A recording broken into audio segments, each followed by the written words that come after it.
Israel বিরোধী বিক্ষোভকালে লুটপাটে জড়িত কেউ ছাড় পাবে না, স্বরাষ্ট্র উপদেষ্টার হুঁশিয়ারি। সিলেট, খুলনা সহ দেশের বিভিন্ন জায়গায় অর্ধশত গ্রেফতার। গাজায় গণহত্যার প্রতিবাদ, রাজধানী সহ সারা দেশে ছাত্রদলের বিক্ষোভ সমাবেশ। জাতিসংঘের ভূমিকা নিয়ে প্রশ্ন বিএনপি নেতাদের। সাবেক এমপি ফজলে করিমকে জিজ্ঞাসাবাদের অনুমতি ট্রাইব্যুনালের। সাবেক প্রসিকিউটর তুরিন আফরোজ 4 দিনের রিমান্ডে। দেখছেন ক্রাউন সিমেন্ট সংবাদ শিরোনাম, এবারে বিস্তারিত। ইসরায়েল বিরোধী বিক্ষোভে বাটার জুতা চুরি, কেএফসি, পিৎজা হাটে ভাঙচুরে জড়িতদের গ্রেফতার করা হবে বলে জানিয়েছেন স্বরাষ্ট্র উপদেষ্টা। ভবিষ্যতে এমনটা ঘটতে দেওয়া হবে না বলে হুঁশিয়ার করে দেন তিনি। সচিবালয়ে আইন শৃঙ্খলা সংক্রান্ত বৈঠক শেষে স্বরাষ্ট্র উপদেষ্টা আরও জানান, পহেলা বৈশাখ উদযাপনে নিরাপত্তার হুমকি নেই। নববর্ষের শোভাযাত্রার নাম মঙ্গল শোভাযাত্রা থাকবে কিনা তা এখনো চূড়ান্ত হয়নি বলে জানালেন সংস্কৃতি উপদেষ্টা। মহিবুল্লাহ মহিবের রিপোর্টে বিস্তারিত। ফিলিস্তিনের গাজায় ইসরায়েলি হত্যাযজ্ঞের প্রতিবাদে বিশ্বের বিভিন্ন দেশের মতো বাংলাদেশেও বিক্ষোভে নামে লাখো মানুষ। ইসরায়েলি পণ্য বর্জনের ডাক দিয়ে বিক্ষোভের মধ্যে একদল লোক বাটার শোরুমে লুটপাট চালায়, ভাঙচুর চালায় কেএফসি, পিৎজা হাটে। দেশ জুড়ে নিন্দার পাশাপাশি প্রশ্ন ওঠে আইন শৃঙ্খলা বাহিনীর ভূমিকা নিয়ে। তবে স্বরাষ্ট্র উপদেষ্টার দাবি, নিরাপত্তা বাহিনীর কোনো ব্যর্থতা ছিল না, জড়িতদের কোনো ছাড় দেওয়া হবে না বলেও হুঁশিয়ারি তার। যে ঘটনাটা ঘটছে ওটা ঘটনা উচিত হয় নাই। আমরা এই পর্যন্ত কিন্তু 49 জন লোককে অ্যারেস্ট করা হয়েছে যারা এইটার সাথে জড়িত। তাদের আমরা 49 জনকে আমরা অ্যারেস্ট করছি। না, সারা দেশে। মামলা ছাড়া তো অ্যারেস্ট করা যায় নাকি? এইভাবে কি কাউকে অ্যারেস্ট করা যায় না? আর এই ধরনের ঘটনাটা আমরা ওই দিনও যেন ঘটনাটা না ঘটে আমরা চেয়েছি, এবং ভবিষ্যতে যেন এই ধরনের ঘটনা না ঘটে এই জন্য আমরা সবসময় সচেষ্ট থাকবো। এই জন্য আমি আপনাদেরও অনুরোধ করব, দেখেন মানে এই ঘটনা যেমন আপনাকে যেমন অনেকবার বলার পরেও কিন্তু যেমন আপনারা আসার সময় কিন্তু একটা লেগে যায় না, এই মানে কন্ট্রোল করা আমাদের পক্ষে ডিফিকাল্ট। মানে পুলিশ স্বরাষ্ট্র উপদেষ্টা থাকেও আপনাকে কন্ট্রোল করতে পারে না। তো পুরো দেশে দেশে এরকম প্রশাসন হয়, এরকম উপদেষ্টা সবাই থাকে, তো এরকম ঘুরতে যায় একটু দুই একটা।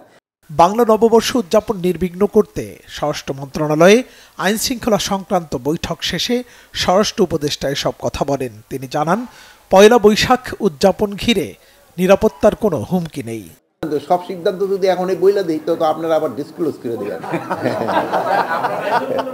হ্যাঁ, মেজরগুলি বলা হয়েছে, যেমন ধরেন এখানে যে শোভাযাত্রা হবে, এখানে আইন শৃঙ্খলা রক্ষার্থে হাতির জিলে অনুষ্ঠান হবে এটা, তারপরে রবীন্দ্র সরোবরে হবে এটা, এখানে হাতে নিতে হবে। তারপরে আপনার এই সকালে যে রমনা বটমূল্যে হবে, এখানে কিভাবে নেওয়া হবে।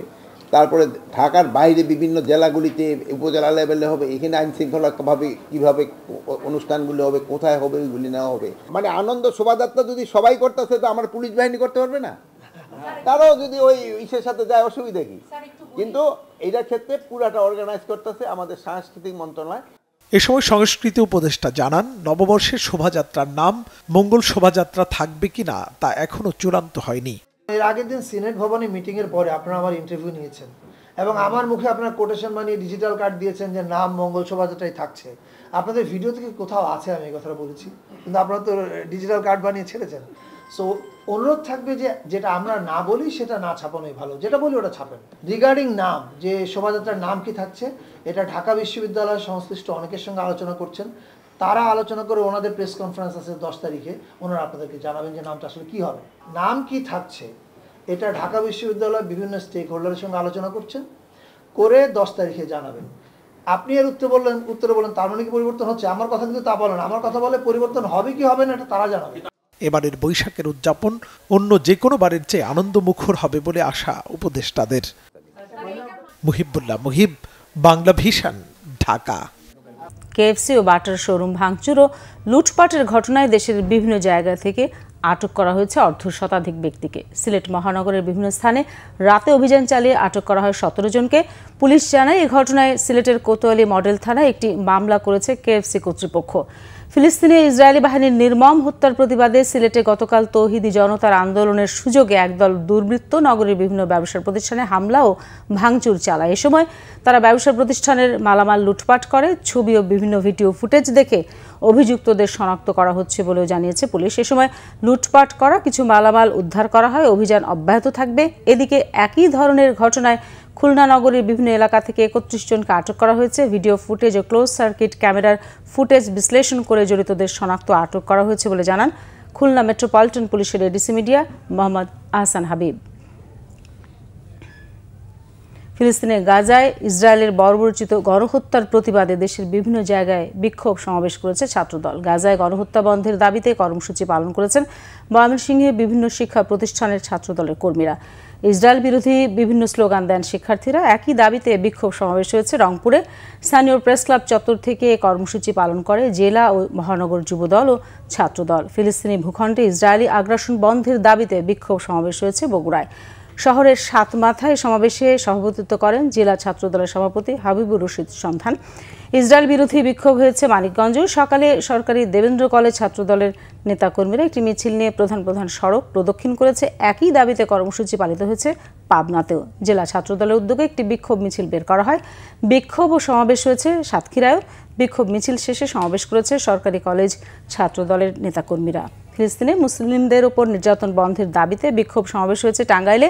দুপুরে জেলা ছাত্রদলের আয়োজনে স্থানীয় শহীদ মিনারে এই কর্মসূচি পালন করা হয়। ইসরায়েলি বাহিনীর বর্বর হামলার বিষয়ে জাতিসংঘের ভূমিকা নিয়ে প্রশ্ন তুলেছেন বিএনপি স্থায়ী কমিটির সদস্য সালাউদ্দিন আহমেদ। অবিলম্বে ফিলিস্তিনের গাজায় মুসলমানদের ওপর চালানো গণহত্যা বন্ধের দাবি জানান তিনি। বলেন, বিএনপি সবসময় মানবতার পক্ষে, নির্যাতিত মানুষের পক্ষে। রিপোর্ট করছেন সিকান্দার রেমান। গাজায় ইতিহাসের বর্বরোচিত হামলার প্রতিবাদে উত্তাল বাংলাদেশ। দেশের বিভিন্ন অঞ্চল থেকে সাধারণ মানুষ নেমে আসছে রাস্তায়, জানাচ্ছে ঘৃণা। তেমনই এক কর্মসূচি ঢাকা বিশ্ববিদ্যালয়ের রাজু ভাস্কর্যের সামনে। জাতীয়তাবাদী ছাত্রদলের আয়োজনে এই প্রতিবাদ সভায় যোগ দেন বিভিন্ন কলেজ ও বিশ্ববিদ্যালয়ের শিক্ষার্থীরা। অবিলম্বে গাজা ও রাফায় হত্যাকাণ্ড বন্ধের দাবি জানান ছাত্রছাত্রীরা। বিশ্ব বিবেক জাগ্রত হবার আহ্বান জানান তারা। শহীদ রাষ্ট্রপতি জিয়াউর রহমান বীরুত্তমের আদর্শ অনুসরণ করে আজও তারা সাধারণ মানুষের পাশে, মুসলিম ভাইদের পাশে। তারা শুধু দেশের মানুষের কথা চিন্তা করে না, সারা বিশ্বের নিপীড়িত মানুষের পক্ষে বাংলাদেশ জাতীয়তাবাদী, এবং তারই ভ্যানগাড়ি হিসেবে আছে বাংলাদেশ জাতীয়তাবাদী ছাত্র। আমাদের ফিলিস্তিনের ভাইদের উপর, বন্ধুর উপর যেভাবে নির্যাতন, যেভাবে হামলা, যেভাবে ধ্বংস করা হচ্ছে, আমরা জাতীয়তাবাদী ছাত্র দল সবসময় তীব্র নিন্দা এবং প্রতিবাদ জানাই। যেভাবে নিরপরাধ শিশু এবং সাধারণ জনগণকে তারা হত্যা করছে, এটা খুবই অমানবিক, এটা মানবতা বিরোধী। আমরা ছাত্রদল এবং বিএনপি এটা তীব্র নিন্দা ও প্রতিবাদ জানাই।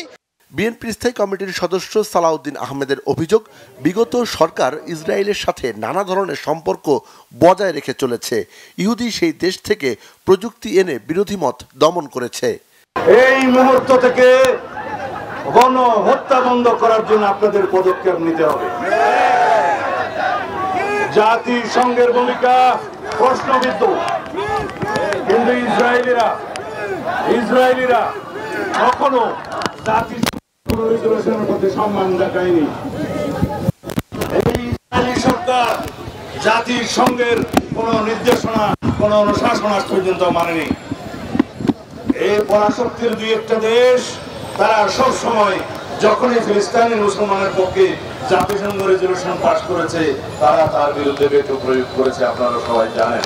মুসলমানদের উপর চলা নির্যাতন বন্ধের দাবিতে বিএনপির কর্মসূচি অব্যাহত থাকবে বলেও জানান দলের নেতারা।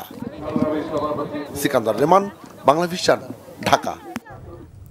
জুলাই আগস্টের গণহত্যার মামলার আসামি চট্টগ্রামের সাবেক সংসদ সদস্য ABM ফজলে করিম চৌধুরীকে তদন্ত সংস্থার হেফাজতে নিয়ে একদিনে জিজ্ঞাসাবাদের অনুমতি দিয়েছে আন্তর্জাতিক অপরাধ ট্রাইব্যুনাল। আর এই মামলার অপর আসামি যুবলীগ নেতা মোহাম্মদ ফিরোজকে গ্রেফতার দেখিয়ে কারাগারে পাঠানো হয়েছে। প্রসিকিউশনের আবেদনে ট্রাইব্যুনালের চেয়ারম্যান বিচারপতি গোলাম মর্তুজা মজুমদারের নেতৃত্বাধীন 3 সদস্যের বেঞ্চ এই আদেশ দেয়। আগামী 16 এপ্রিল রাউজানের এই সাবেক এমপিকে তদন্ত সংস্থার হেফাজতে জিজ্ঞাসাবাদ করা হবে। তার পক্ষে করা জামিন আবেদনের শুনানি হবে 20 এপ্রিল। আরেক আসামি যুবলীগ নেতা ফিরোজকে কারাগারে পাঠানোর আদেশ দেয় ট্রাইব্যুনাল। বৈষম্য বিরোধী ছাত্র জনতার আন্দোলনের সময় চট্টগ্রামে ছাত্রদল নেতা ওয়াসিম হত্যার ঘটনায় করা মামলায় সাবেক মন্ত্রী হাসান মাহমুদ, মহিবুল হাসান চৌধুরী নওফেল, চট্টগ্রামের সাবেক সিটি মেয়র আজমর নাসির সহ 15 জনের বিরুদ্ধে গত 25 মার্চ গ্রেফতারি পরোয়ানা জারি করেছে ট্রাইব্যুনাল। আমরা কোনো অবস্থাতেই এই বিষয়টি আইসিসিতে প্রেরণ করতে চাই না, এটা আমাদের সম্মিলিত সিদ্ধান্ত। তা আমরা চাই আইসিসি যদি আমাদেরকে টেকনিক্যাল সাপোর্ট দেয়, এইখানে বিচার হবে, তারা আমাদের বিভিন্ন টেকনিক্যাল সাপোর্ট দেবেন, সেটা অবশ্যই আমরা গ্রহণ করব। কিন্তু মামলাগুলো বিচারের জন্য আইসিসিতে প্রেরণ করা হবে না, এটাই এখন পর্যন্ত আমাদের রাষ্ট্রীয় সিদ্ধান্ত। আইসিসিতে তখনই যেতে হয় যদি কোনো রাষ্ট্রের অভ্যন্তরে সংগঠিত মানবতা বিরোধী অপরাধের বিচার করতে সেই রাষ্ট্র সক্ষম না হয়, অথবা সেই রাষ্ট্র যদি এই বিচার করতে উইলিং না হয়। বাংলাদেশের ক্ষেত্রে এই দুটার একটাও প্রযোজ্য না। হত্যা চেষ্টা মামলায় আন্তর্জাতিক অপরাধ ট্রাইব্যুনালের সাবেক প্রসিকিউটর তুরিন আফরোজের 4 দিনের রিমান্ড মঞ্জুর করেছে আদালত। পুলিশ তাকে 10 দিনের রিমান্ডে নেয়ার আবেদন করেছিল। দুপুরে তুরিন আফরোজকে আদালতে হাজির করা হয়। তাকে ঢাকার সিএমএম আদালতে হাজতখানায় রাখা হয়। পরে শুনানি শেষে তার রিমান্ড মঞ্জুর করা হয়। গত রাত 10টার দিকে রাজধানীর উত্তরার পশ্চিম থানা এলাকায় নিজ বাসা থেকে তাকে গ্রেফতার করা হয়। পুলিশের উত্তরা বিভাগের উপকমিশনার মহিদুল ইসলাম জানান, গেল মার্চে তুরিন আফরোজের বিরুদ্ধে উত্তরার পশ্চিম থানায় একটি হত্যা চেষ্টা মামলা হয়। জুলাই গণঅভ্যুত্থানে গুলিবিদ্ধ হয়ে আহত এক ব্যক্তি তুরিন আফরোজের বিরুদ্ধে এই মামলা করেন। গুলিবিদ্ধ ব্যক্তি মামলার বাদীকে এখনও চিকিৎসা নিতে হয়। আন্তর্জাতিক অপরাধ ট্রাইব্যুনালে ৭১-এর মানবতা বিরোধী অপরাধের বিচার চলাকালে 2013 থেকে 2019 সালের নভেম্বর পর্যন্ত প্রসিকিউটরের দায়িত্বে ছিলেন তুরিন আফরোজ। ভূমিকম্প পরবর্তী ক্ষতিগ্রস্ত মিয়ানমারে ত্রাণ, জরুরি চিকিৎসা সামগ্রী ও মানবিক সহায়তা নিয়ে রওনা হয়েছে বাংলাদেশ নৌবাহিনী জাহাজ সমুদ্র অভিযান। অধিনায়ক ক্যাপ্টেন মোহাম্মদ আরিফ হোসেনের নেতৃত্বে প্রায় 120 টন ত্রাণ ও মানবিক সহায়তা নিয়ে আজ জাহাজটি মিয়ানমারের উদ্দেশ্যে যাত্রা করে।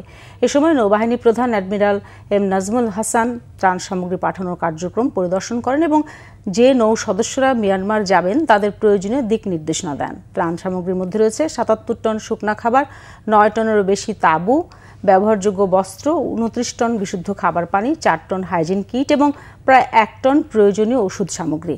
11 এপ্রিল মিয়ানমারের ইয়াঙ্গুন বন্দরে পৌঁছাবে বলে আশা করছে কর্তৃপক্ষ। বাংলাদেশ সরকার এরই মধ্যে 2 ধাপে 31.5 টন ত্রাণ সামগ্রী, বিশেষ উদ্ধার এবং চিকিৎসা সহায়তাকারী দল পাঠিয়েছে। পাহাড়িদের প্রধান সামাজিক উৎসব বৈশাখী ঘিরে সাজ অবস্থা রাঙামাটিতে।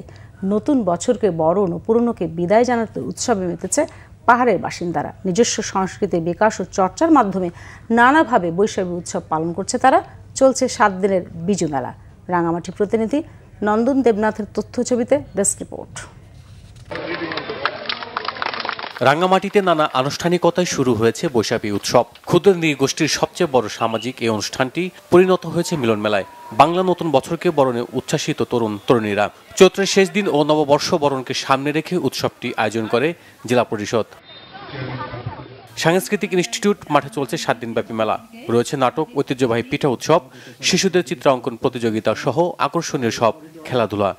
সুন্দর করে হচ্ছে, তো আশা করি সবাই যাতে মেলায় আসে, আমাদের ঐতিহ্য সম্পর্কে জানে, এটাই কামনা। আমাদের কালচারের ব্যাপারে আমাদের আরো অনেক ধারণা হয় and etcetera. And actually Bizu is the heart of our people. এই বছরের শেষ দিন বিদায় দিবে, এখানে তারা সবাই আসে। এখানে হচ্ছে যে কোনো ধরনের কি বলবো সামাজিক শ্রেণীকরণ থাকে না, সবাই একে অন্যের বাড়িতে যায়। জাতি গোষ্ঠীর যে একটা মানে অনুষ্ঠান হয়, সবাই মিলে একত্রিত করে মানে নতুন বছরকে শুভেচ্ছা জানানো অনেক ভালো লাগে। হিন্দু, মুসলিম, বৌদ্ধ, খ্রিস্টান সকলে মিলে আমরা আগামী যে আমাদের উৎসব, ওই উৎসব আমরা সকলে মিলে পালন করব। এই মেলার মাধ্যমে এটা প্রমাণ করতে চাই যে পার্বত্য রাঙামাটি সকল সম্প্রদায়ের একটা সম্প্রীতি শহর। উৎসব নির্বিঘ্ন করতে নিরাপত্তা জোরদার করেছে প্রশাসন। সকল পক্ষের সকল সাংস্কৃতিক জনগোষ্ঠীর এই মেলাটা অত্যন্ত চমৎকার ভাবে হবে এবং অত্যন্ত উপভোগ্য হবে বলে আমরা মনে করছি। আমরা আশা করছি এই উৎসব পালনের মাধ্যমে, এই মেলা আয়োজনের মাধ্যমে এই দেশের সাংস্কৃতিক কর্মকাণ্ড যে বিকাশমান আছে সেটা দেশবাসী তথা সারা বিশ্বের কাছে আমরা তুলে ধরতে সক্ষম হব। এই উৎসব সকল সম্প্রদায়ের মাঝে সম্প্রীতি মেলবন্ধন বলে মনে করেন আয়োজকরা।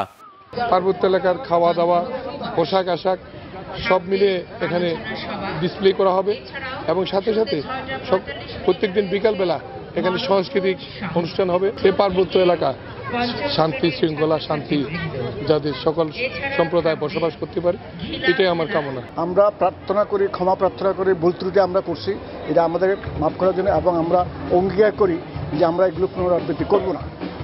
15 এপ্রিল সাংগ্রাই জল উৎসবের মধ্য দিয়ে উৎসবের আনুষ্ঠানিকতা শেষ হলেও মাসব্যাপী পাড়ায় মহল্লায় চলে উৎসবের আমেজ।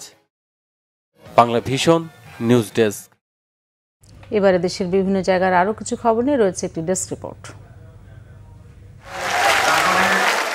দেশের বিভিন্ন প্রান্ত থেকে জেলেদের নিয়ে নৌ র্যালি ও ঝাটকা সংরক্ষণ সপ্তাহের উদ্বোধন হয়েছে বরিশালে। এতে প্রধান অতিথি ছিলেন মৎস্য ও প্রাণী সম্পদ মন্ত্রণালয়ের উপদেষ্টা ফরিদা আক্তার। ঝাটকা পরিপূর্ণ ইলিশ না হওয়া পর্যন্ত নদীতে জাল না ফেলার আহ্বান জানান তিনি। শরীয়তপুর জেলা বিএনপির সভাপতি ও জাতীয় নির্বাহী কমিটির সদস্য শফিকুর রহমান কিরণ বলেছেন, চাঁদাবাজি, দখলবাজি, মাদক ও সন্ত্রাসের সাথে জড়িতদের বিএনপিতে কোনো ঠাঁই নেই। তারেক রহমানের 31 দফা সংস্কারের মাধ্যমে ছাত্র জনতার কাঙ্ক্ষিত নতুন বাংলাদেশ বিনির্মাণে জাতি এখন ঐক্যবদ্ধ। সখীপুরের চর ভয়রা উচ্চ বিদ্যালয়ে বার্ষিক ক্রীড়া ও সাংস্কৃতিক অনুষ্ঠানে প্রধান অতিথির বক্তব্যে তিনি একথা বলেন। অনুষ্ঠানে সভাপতিত্ব করেন স্কুল ম্যানেজিং কমিটির সভাপতি ও বাংলা ভিশনের বার্তা সম্পাদক বেনজির আহমেদ।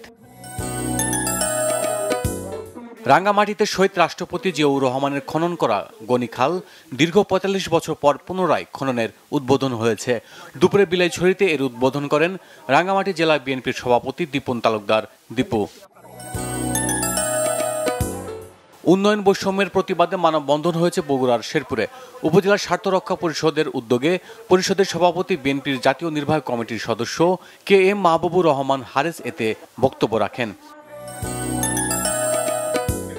পহেলা বৈশাখ উদযাপন উপলক্ষে আলোচনা সভা হয়েছে কুড়িগ্রামে। দুপুরে জেলা প্রশাসকের সম্মেলন কক্ষে এতে বক্তব্য রাখেন জেলা প্রশাসক নুসরাত সুলতানা, জেলা বিএনপির সিনিয়র যুগ্ম আহ্বায়ক অধ্যাপক শফিকুল ইসলাম বেবু সহ অন্যরা।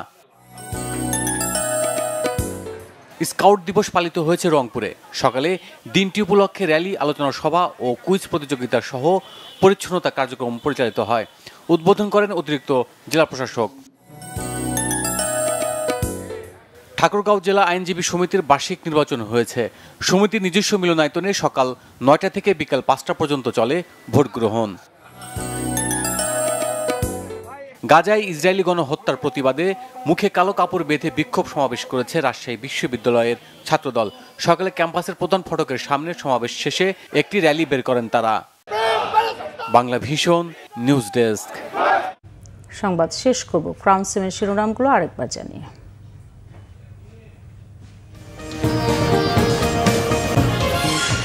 ইসরায়েল বিরোধী বিক্ষোভকালে লুটপাটে জড়িত কেউ ছাড় পাবে না, স্বরাষ্ট্র উপদেষ্টার হুঁশিয়ারি। সিলেট, খুলনা সহ দেশের বিভিন্ন জায়গায় অর্ধশত গ্রেফতার। গাজায় গণহত্যার প্রতিবাদ, রাজধানী সহ সারা দেশে ছাত্রদলের বিক্ষোভ সমাবেশ। জাতিসংঘের ভূমিকা নিয়ে প্রশ্ন বিএনপি নেতাদের। সাবেক এমপি ফজলে করিমকে জিজ্ঞাসাবাদের অনুমতি ট্রাইব্যুনালের। সাবেক প্রসিকিউটর তুরিন আফরোজ 4 দিনের রিমান্ডে। দর্শক, এই ছিল এখনকার মতো। পরের সংবাদ সন্ধ্যা 7:30টায় দেখার আমন্ত্রণ রইল। এছাড়া বাংলা ভিশন সংবাদ ও সংবাদ সংশ্লিষ্ট অনুষ্ঠান দেখতে ভিজিট করুন www.bvnews24.com ও facebook.com/banglavisionnews এবং সাবস্ক্রাইব করুন youtube.com/banglavisionnews। ধন্যবাদ সবাইকে এতক্ষণ সাথে থাকার জন্য।